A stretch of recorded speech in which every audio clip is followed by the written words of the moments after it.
We're going to cover a lot of stuff today. I always love doing these questions and answers. Today we're going to talk about flood maps from FEMA, where to find them, and how to get that information. Surge protection, we're diving back into that with also lightning and thunder we got around. That pesky chinch bug is back again. Storm shelters and more. Let's go ahead and get started.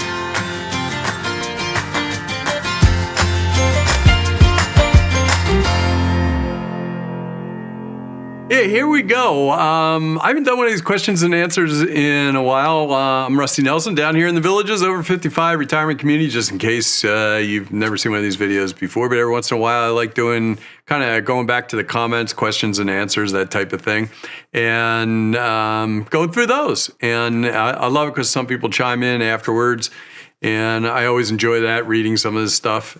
And hey, I got a new hairdo. I got it cut really short this time. I'm almost... I think it's almost back to military length, actually, my flying days. But we're going to go through a bunch of stuff, and I'm just going to jump right into this, make this a quick one. There's been a lot of stuff talking about, the storms are starting to come in now. We haven't even hit the peak season. We got Ernesto. I'm going to cover that just for a second. That's coming in right now. This is the middle of August. Probably got about another month, 2-3 weeks, something like that, before it really starts cooking as far as the hurricane season goes. So I got a few questions on that. But I always enjoy going out when I'm down the squares, kind of hanging out and with friends and stuff like that. And people come up to me and talk to me. I get to meet people from all over the country and how they got here. It makes me a little nervous when they say, "Hey, I bought a house because of you."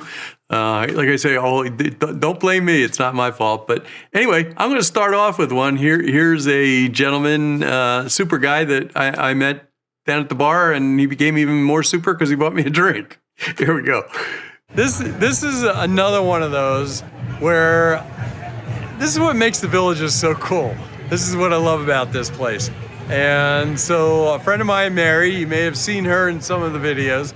We are belly up to the bar, and all of a sudden, the cool thing is you meet people there. And I'm gonna let him introduce himself. So here you go. Tony Marino. And you're from where? Live over in the Enclave.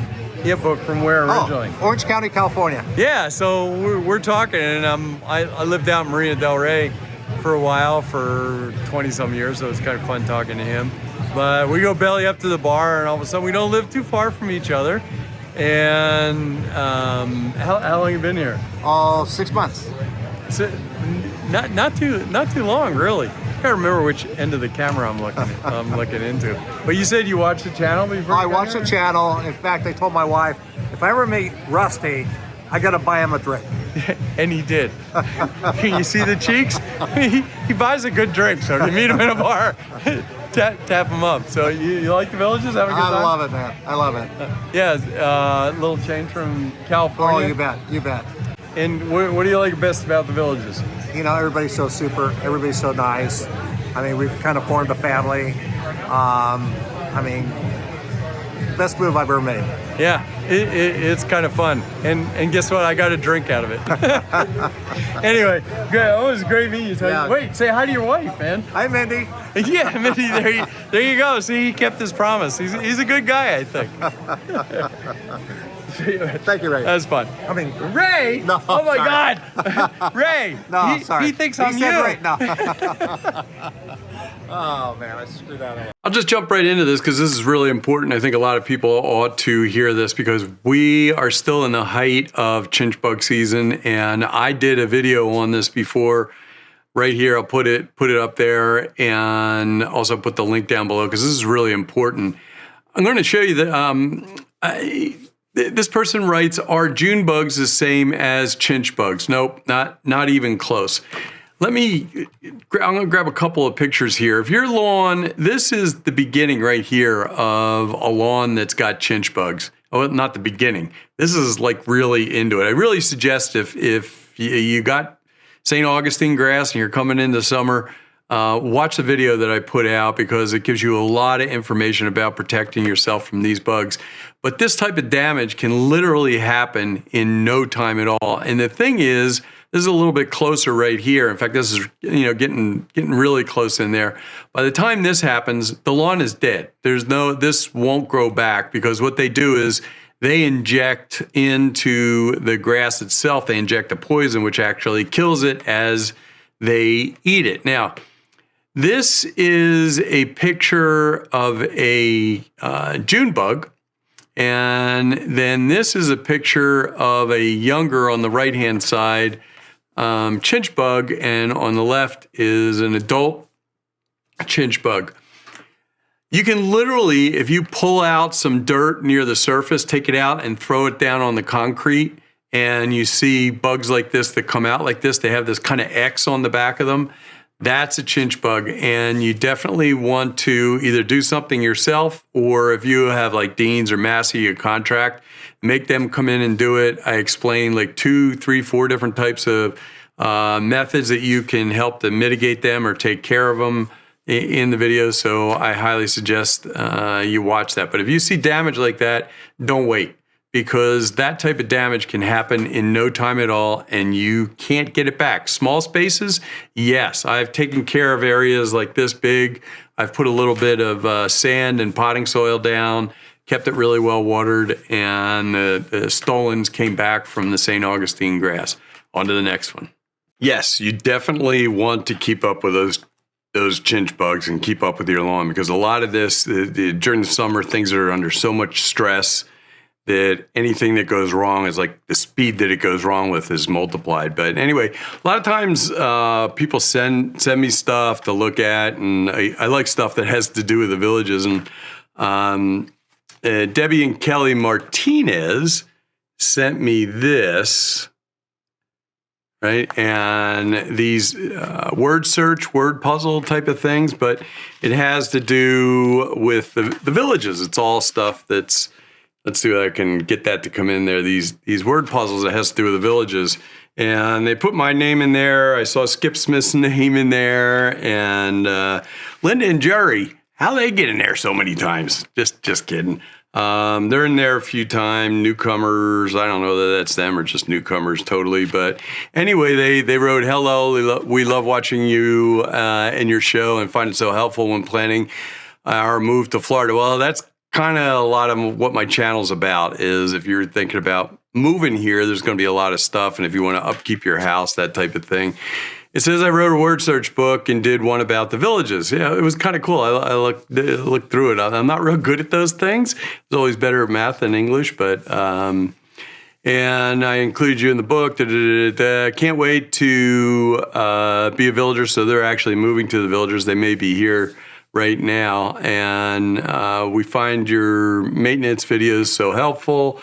We're looking forward to the next video. Love Debbie and Kelly Martinez. Yeah, thanks a lot. I'll put the link down to this. I guess you can get it at there they go. And that's a good picture of the villages. I think you can get that at Amazon. I'll definitely put the link down there. I think she's got some other books out also.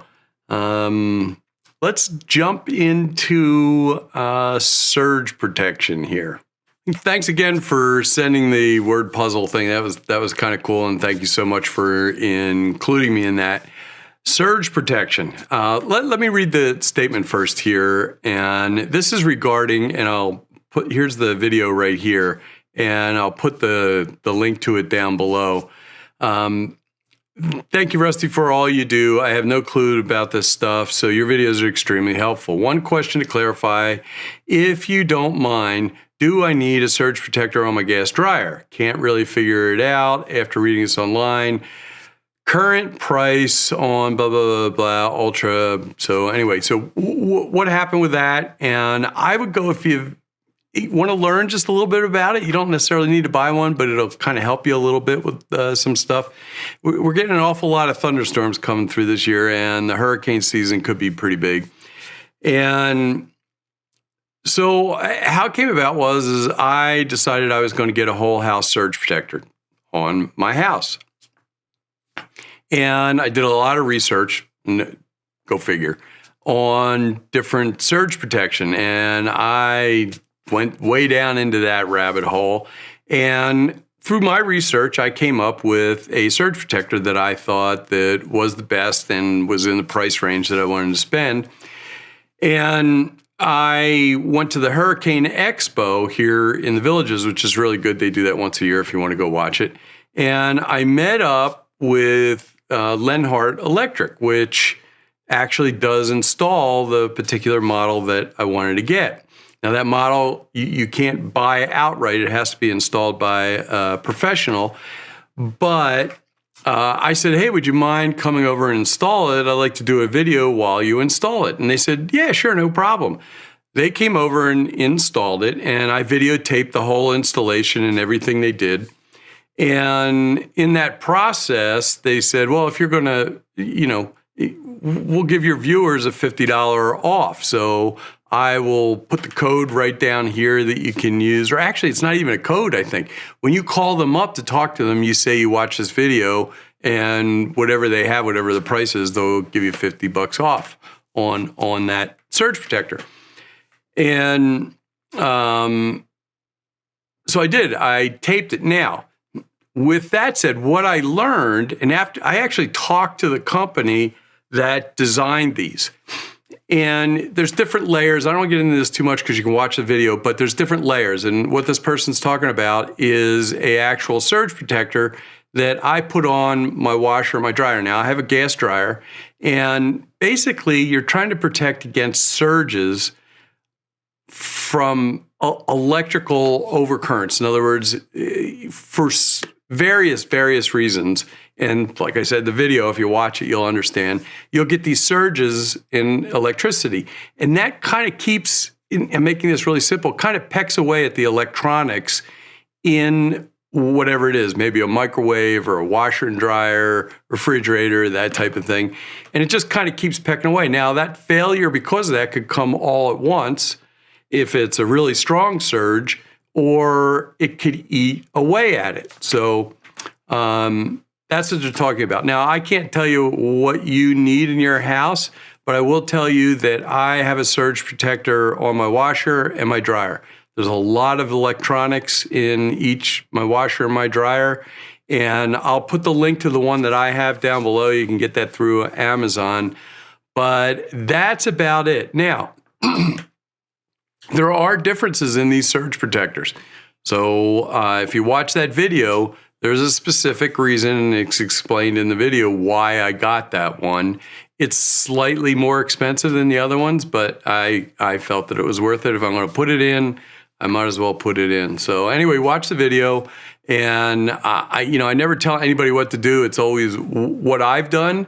And hopefully it sparks enough interest to go ahead and do what you want to do. But that's it. You know what? I'll show you a picture right here of the one I got, and then we'll move on to the next one. Here it is right here. As you can see, there's a lot of electronics in both the washer and the dryer, and that's really what you're trying to protect against.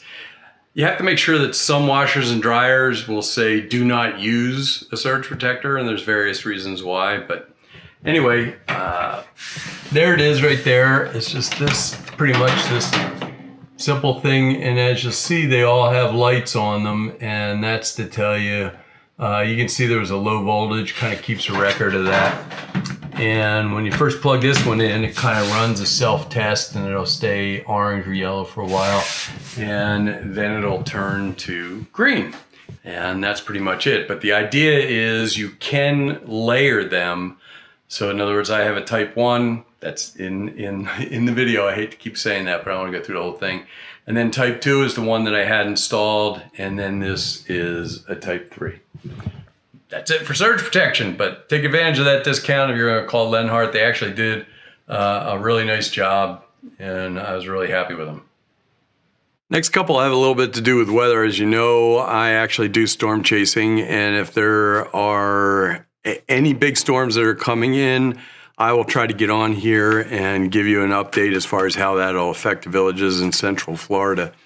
Also, I'll go out live. I want to thank everybody that jumped on when I went out. I guess that was Debbie for the last one. I tried going live, and I have a new car, so it's not quite wired right like my old one, so I have to kind of fuddle through it. So thank you so much for all your help. I got most of the problems fixed up, so Here, Jeff writes, and a couple of these deal with weather and flooding and that type of thing.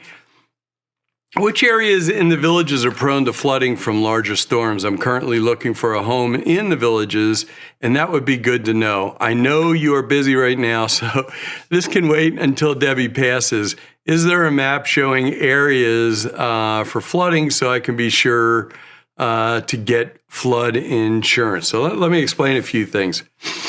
We're really close to flooding all over the place. But the villages, and don't quote me on this, the developer tends to move a lot of dirt around, and that kind of like my house originally, FEMA designated it in a flood area, a flood zone. But they assured me that they had built up the dirt enough, the foundation in the house and where it was, that eventually it would get taken off the flood list by FEMA. And they were 100% right. A year and a half later, boom, it was off. If you're getting a loan, they will definitely make you get flood insurance if you're in a flood area.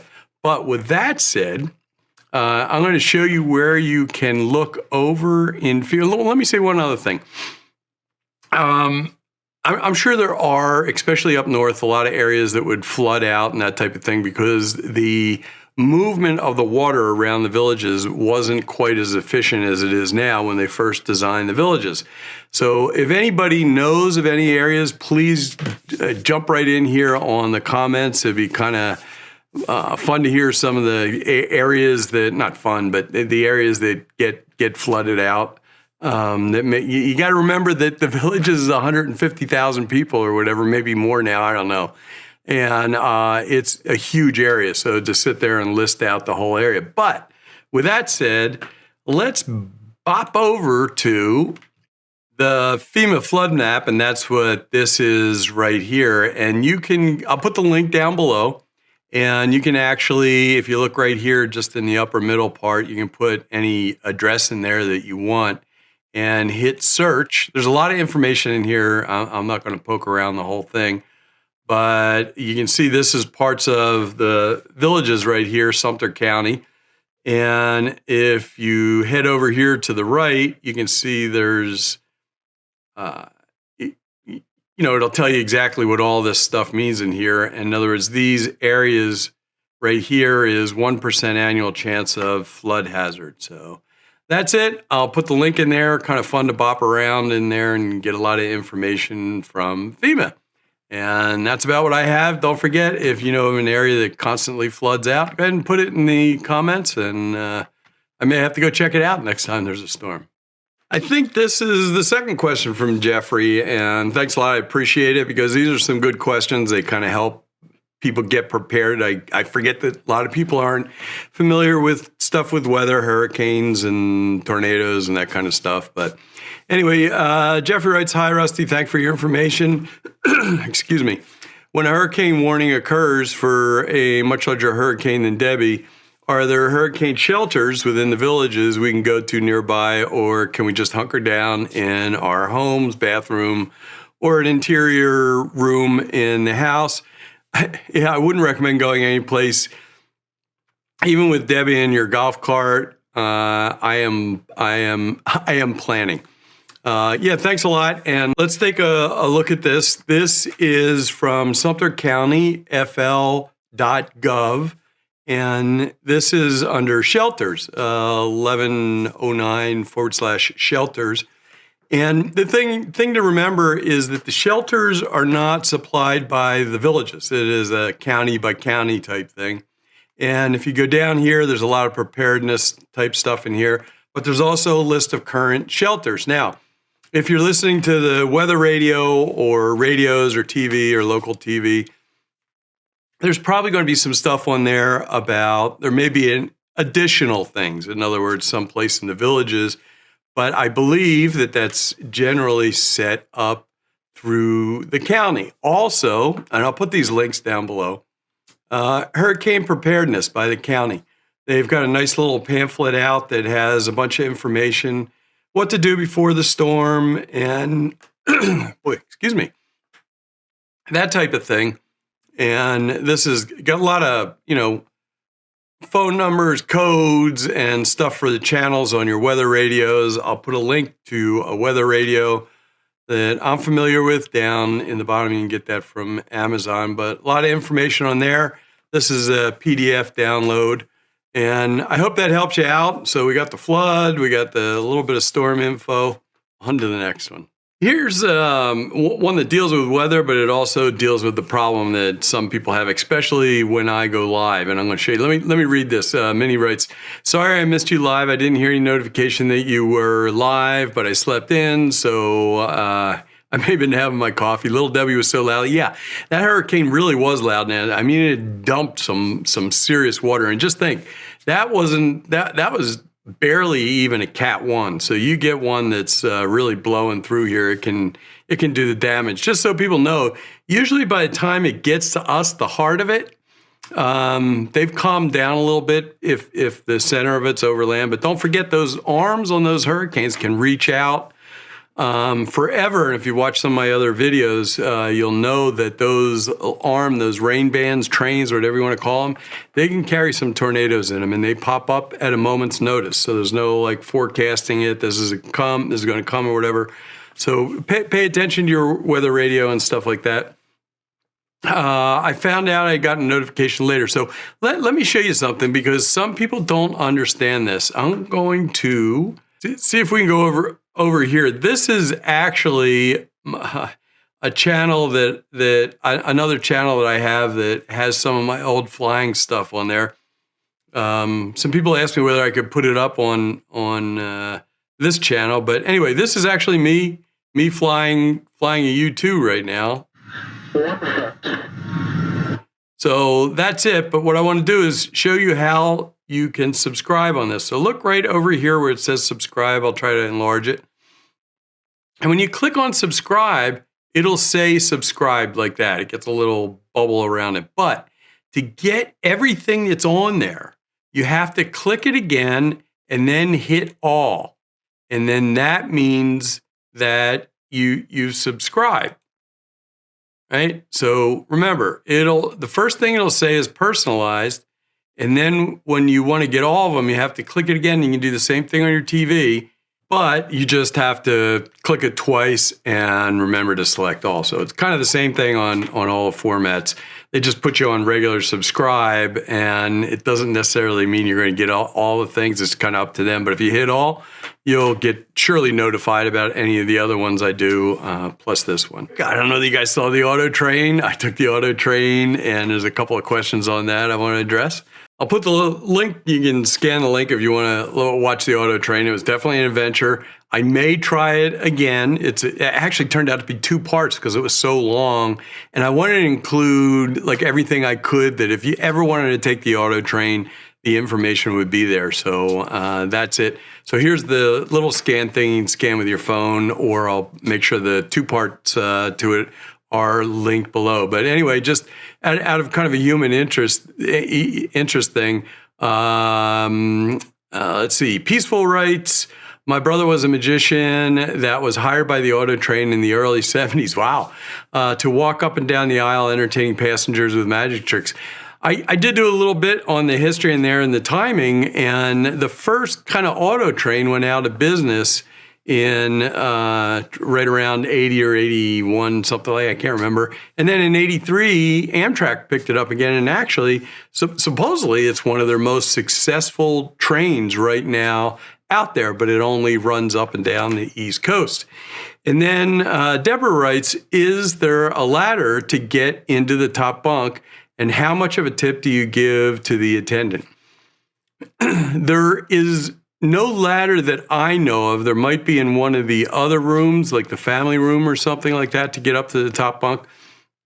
It's pretty tight up in the top bunk, but you can climb up the side. They make the little shelves and stuff like that, so you can step up there and get up into it, and that's how you actually get into it. As far as the tipping goes, I tipped the first day I got in, when I first got in there, and the attendant came up to my room and asked me when I wanted dinner, that type of thing, or check my ticket, actually, the conductor. I gave him a $20 tip, and I gave it to him right away because it's the same person with you that rides through the whole thing. So that was it. I don't know if anybody else has taken the Autotrain and they tip in a different way. Let me know. I did tip the person that was serving me dinner also, both obviously cash because you got no way to really give them any credit card or anything like that.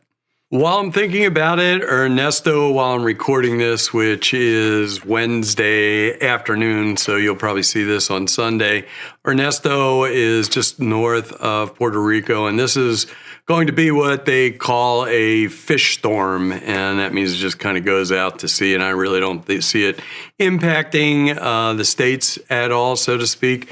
And like I said, if you click through those subscribe things when I go live and you hit all, you'll get notified that I'm out there. And I'll probably do some live stuff afterwards if there is a significant storm. But I won't really do anything unless it's going to affect us here in Central Florida or the Villages. Anyway, thank you so much for joining me. I really appreciate it. Everybody have a great weekend. I am actually going up to Isle of Palms up in Carolina up there and going up there with a friend and having a good time. So that's about it. And I will be back in the bubble come Monday.